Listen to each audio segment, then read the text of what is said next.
Ay, kawawa naman. Bakit? Uy, may nilalamig ka.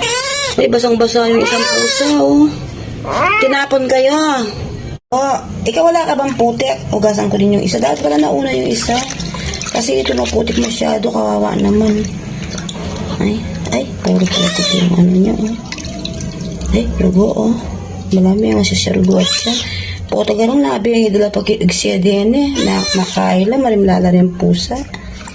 Kawawa naman si baby.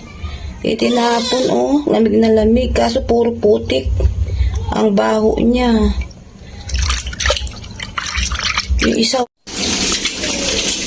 Aloy, kawawa naman. Nilalamig palang baby na yan.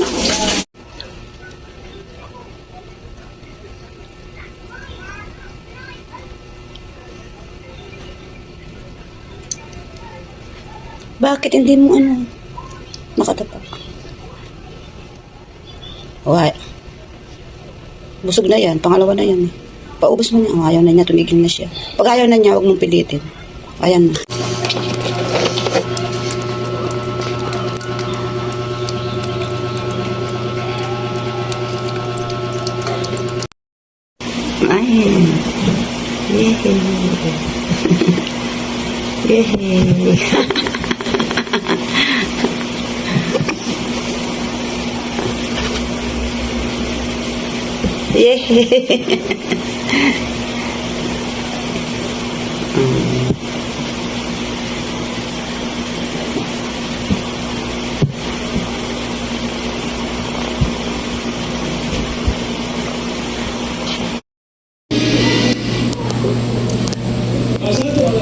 Sa bilis ng pagkalat ng